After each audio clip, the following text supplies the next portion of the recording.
like to welcome you to the second. Crystal Hall here with another segment of Coach's Corner. Here with me today is Coach Jon Oler of Kansas City, Kansas Community College. He's the head men's basketball coach here, and we're happy to have him on the show today. How are you doing today? I'm good, thank you. All right. Tell us a little bit about your personal coaching career and what led you to get to Kansas City, KCKCC Community College. Well, I went to school at the University of Kansas and was friends with several people that had played here or had worked here. And after I was done, my wife was going to go to KU Med. I came and volunteered and became an assistant coach. And then later on, the athletic director, or the current athletic director, Dan Pratt, was the head coach. He moved up and gave me the job 13 years ago. All right, so you've been here for 13 years. Where were you prior to this? Is this your first coaching job? Yeah, it was my first coaching job right out of college. Started as a volunteer assistant, moved to the assistant, and after that, the head coach. All right, so how has coaching here been for you? Obviously, it's been good. You haven't left for 13 years. Well, it started out slow. I had to learn on the job, but over the last 5 or 6 years, it's been tremendous. We've had 5 20-win plus seasons, and last year we were tremendous. We had a 25-7 record, and we're ranked in the top 20 in the country. All right, and do you guys recruit a lot of local players? Is that what your goal is? Well, the Jayhawk Conference has specific rules where we have to take at least 9 guys in-states, and then out-of-state we can have 6 out-of-staters. We try to get as many from Kansas City, Missouri, or the surrounding areas as we possibly can, and it just kind of depends on the year and what the contacts, how they fall. But this year we have 1 from Kansas City, Missouri, and 2 from St. Louis that are on the roster. That's interesting. Why is the rule like that where you have to take 9 in-staters? Yeah. It's always been that way. Back when they first started the Jayhawk Conference, I think they really wanted to try to keep as many local kids in the community colleges as possible. That way we wouldn't take just a ton of out-of-state guys. And it's always kind of stayed that way, even though the coaches keep trying every year to expand that out a little bit and have more out-of-staters. All right, so we know at the junior college level, you guys get just a little bit more time to train with your athletes. How much more time do you get, and then how beneficial is that? Well, I think that people come to junior college for a reason. There's a whole physically or skill-wise with their game, and the rules are pretty open that we can spend a lot of time in the gym with them on an individual basis, and we try to do a lot of that. A guy in high school that might have been a 4-man that now needs to become a perimeter player needs to get a lot of shooting in, and we're able to do that. And that's a big draw to coming to community colleges, trying to change positions as you move up.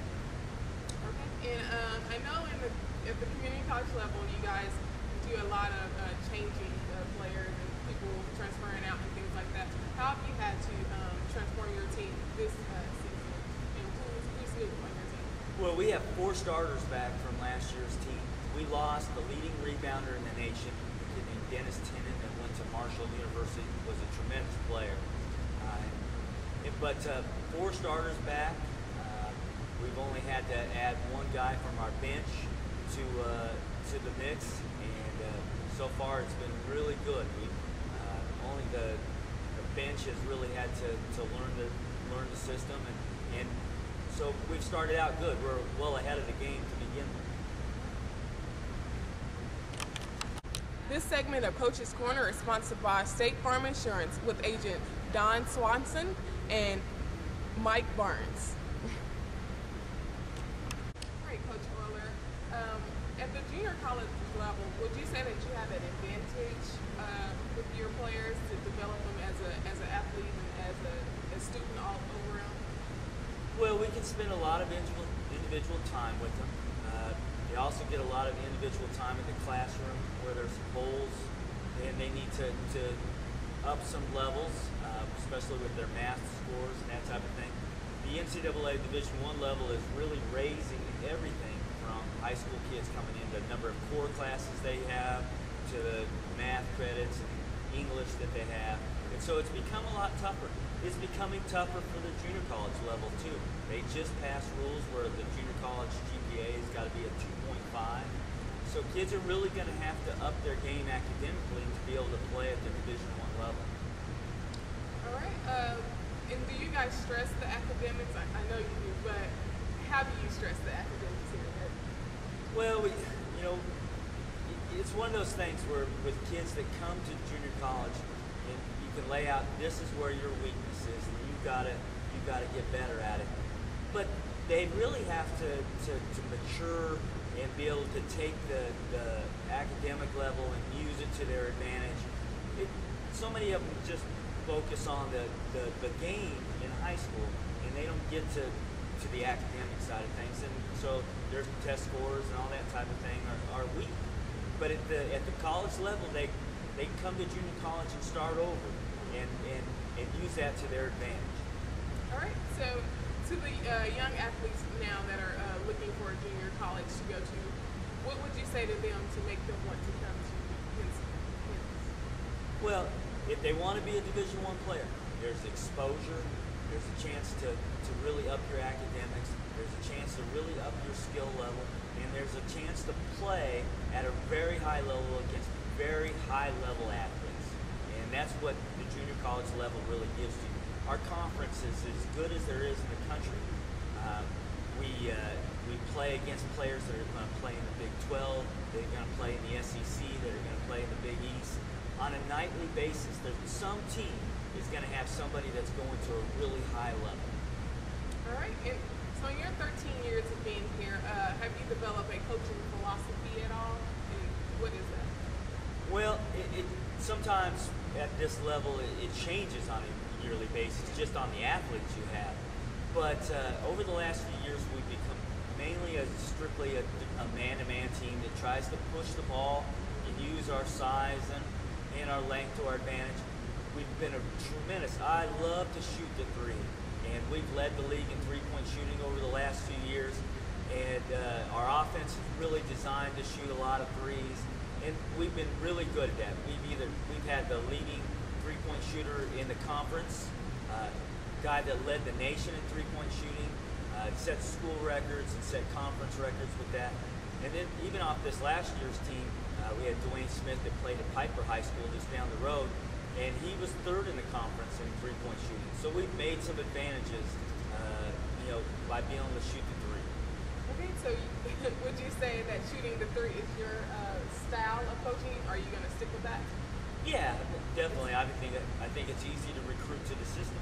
You can find some guys who can shoot the ball, they can fit into the system, and that's a good thing to get. I'm not going to always get the best ball handler, drivers, or length and that type of thing, but I can get some guys that can shoot the ball, and we can take advantage of it. All right, so tell us a little bit about the Jayhawk Conference. What's next for KCK? Well, there's 19 schools in the Jayhawk Conference, 10 in the East, 9 in the West. It's tremendous. There's not a place in the country where there's more packed schools than Kansas. And to win the Jayhawk Conference is probably one of the greatest feats to happen in junior college basketball. Last year, we finished 14-4 in the East, 25-7 overall, and just got to the quarterfinals because of Coffeyville and Seward County, and Coffeyville won the East and Seward won the West, and those are the two teams that put us out. We lost to win the East to Coffeyville in two really close games, and then we lost to Seward in the playoffs, and then Coffeyville beat Seward to go on to the national tournament. So tough conference, really tough conference. All right, so when's your next game? We play tonight against Wentworth. And then after that, we have a few games right after the Thanksgiving break.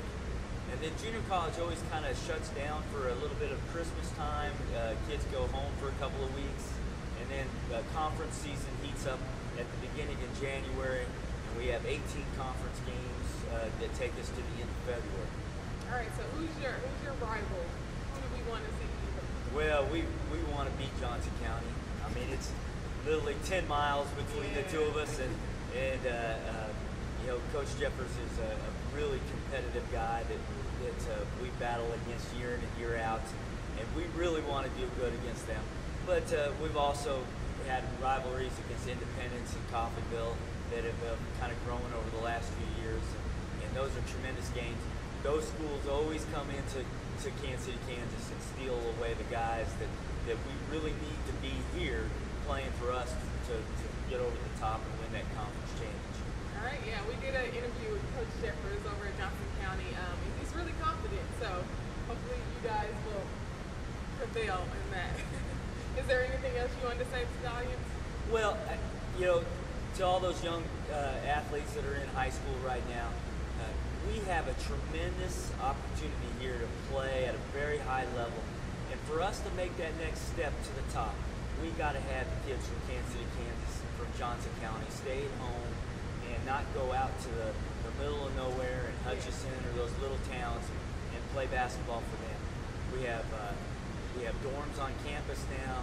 We have opportunities to play at the highest level. And if those guys would stick around, just like we had with Dwayne Smith, who played at Piper, who's going to have a tremendous year for us. Was our second leading scorer last year. There is a lot of opportunity to play at the highest level. All right, so when you're checking out colleges, stay home and look at Kansas first. This concludes this segment of Coach's Corner. Remember, the victor where we call success goes to the best prepared.